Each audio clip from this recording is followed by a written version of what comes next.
se construisent sur le dos de travailleurs corvéables à merci.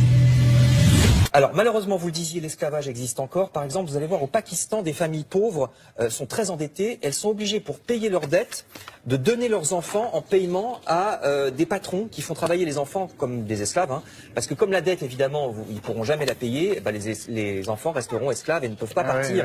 Bah oui, de la briqueterie, là c'est une briqueterie au Pakistan, c'est vraiment de l'esclavage, hein, puisque la dette est énorme, elle ne sera jamais payée, puis elle se transmet de génération en génération. Car Alexander ne paye pas ses ouvrières au mois, ni au jour, ou même à l'heure, mais à la minute. La rémunération des ouvriers est entre 8 et 10 centimes par minute. C'est un petit salaire. Le salaire est suffisant pour nos employés. La Macédoine est réputée pour son savoir-faire. Le pays a longtemps été l'un des principaux fabricants du bloc soviétique. Aujourd'hui, il est très convoité par les marques, car c'est le plus compétitif du continent européen. Le salaire minimum est de 237 €, contre 400 € en Pologne. Pour réhabiliter le travail, ça c'est formidable, ça c'est important. De dire le travail, c'est l'épanouissement, la dignité, la fierté humaine. Du pragmatisme. C'est comme ça que les Singapouriens, les Asiatiques, les Chinois, les Coréens du Sud, les Canadiens ont réussi. Cette entreprise chinoise de textile a bien décidé de s'installer au cœur de la zone industrielle de Kigali, attirée notamment par l'absence de salaire minimum au Rwanda. Quand je suis venue la première fois, j'ai vu beaucoup de jeunes au chômage. Vous savez, en Chine, un ouvrier dans le textile, on le paye 600 € par mois. Ici, c'est 100 €. C'est-à-dire que c'est le plus beau métier du monde. Vous prenez votre portable, ping, c'est tout, il n'y a rien d'autre à faire. Alors on y va, vous nous le décrivez, qu'est-ce que l'on a? Selena Gomez, un tweet, c'est ça? Quoi? 500? Mais non, un Insta, 550 000 € pour faire un Insta. À l'usine, dans les rayons de supermarché, à l'accueil et même dans la police, des robots à la place des humains. Ce scénario n'est qu'une fiction pour le moment. Car d'après une étude, les automates pourraient prendre notre place au travail et même supprimer 3 millions d'emplois en France d'ici 10 ans. Dans les usines, il n'y aura plus d'êtres humains ou seulement des êtres humains qui vont vérifier ce que font les robots. Donc ce qui est nouveau, c'est que c'est plus seulement les ouvriers qui vont pouvoir être remplacés par des machines, c'est aussi des cadres qui sont plutôt des professions intellectuelles. Et ça va changer très profondément les sociétés. Alors les salariés seront-ils remplacés par une intelligence artificielle? Au Japon, voici Kodomoroid et Otonaroid, deux robots présentatrices de journal télévisé. Si vous entendez parler d'un poste de présentatrice, faites-moi signe. Un homme parle à une petite fille via un écran. Il lui montre un mouton en lui demandant ce que c'est. Elle regarde puis dit « mouton ». Il la félicite, elle est contente. Puis il continue. Il a parfois du mal à attirer son attention. Elle regarde ailleurs, se déconcentre comme un enfant.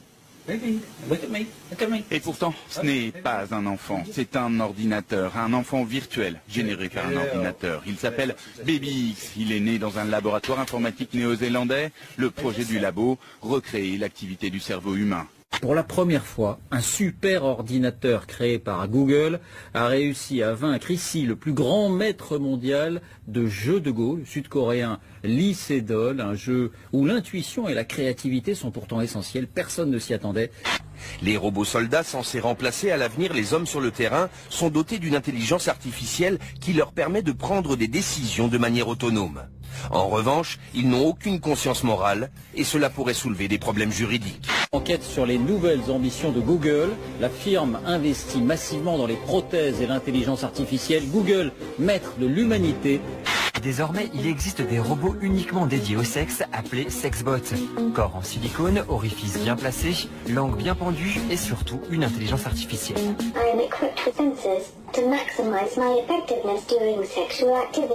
Les sexbots s'attaquent à l'industrie du sexe mais font débat. Est-ce qu'il faut vraiment coucher avec des robots?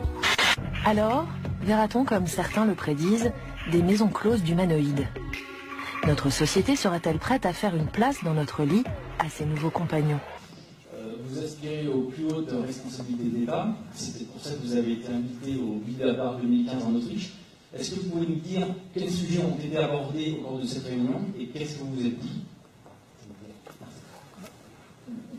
Ce n'est pas une réunion secrète, c'est une réunion à laquelle participent des Européens et des Américains, des gens du secteur public.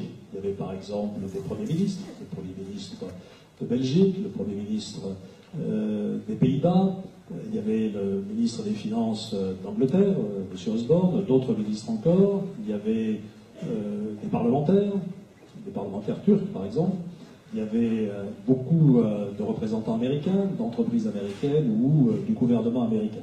J'ai donc 2 jours où on a une série de débats, hein, avec chaque fois 2 orateurs principaux et puis des questions de la salle. Il y a 50 personnes, un peu plus, une centaine de personnes. Donc ça n'a rien de mystérieux, simplement pour avoir la totale liberté de parole, c'est une originalité, il n'y a pas de journaliste. Évidemment, ça crée tout de suite des suspicions. Qu'est-ce que c'est une société secrète, je ne sais trop quoi. Non, ça n'a rien de secret. Alors de quoi on a parlé? De sujets absolument passionnants. Je dois vous dire que ça m'a passionné. On a parlé de l'Iran. Qu'est-ce qu'il faut faire avec l'Iran? On a parlé de la Russie. Qu'est-ce qui se passe en Russie? On a parlé des États-Unis. Comment se présente la prochaine campagne aux États-Unis? On a parlé de l'Europe. J'ai moi-même présenté avec ma collègue ministre de la Défense allemande, qui s'appelle Ursula von der Leyen, qui est une femme formidable. Nous avons été les 2 keynote speakers, comme on dit, dans ces rencontres, à parler de l'Europe. Quelle est la stratégie de l'Europe? Et j'étais amené à dire que l'Europe aujourd'hui n'avait pas de stratégie, et qu'elle était quasiment absente des grands débats mondiaux, et qu'il fallait lui redonner un objectif. Donc voilà le genre de choses dont on a parlé. Je citerai simplement, parce que ça me conduit à nouveau à évoquer ce que j'évoquais très rapidement tout à l'heure. On a eu un débat sur l'intelligence artificielle. Vous savez ce qui est en train de se passer aujourd'hui?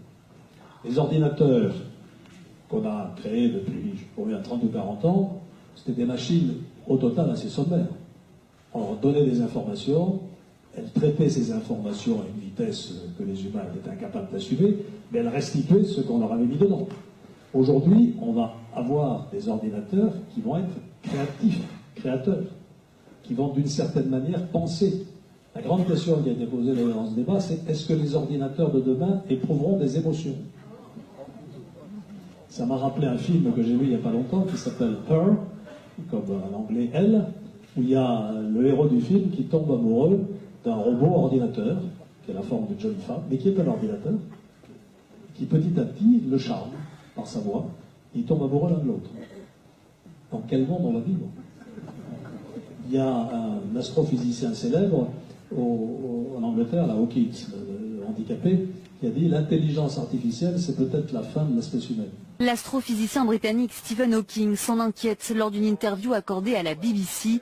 Lourdement handicapé par la maladie de Charcot, celui qui est considéré comme l'un des hommes les plus intelligents de la planète s'exprime grâce à un logiciel de reconnaissance faciale. Once humans develop artificial intelligence, it would take off on its own and redesign itself at an ever-increasing rate.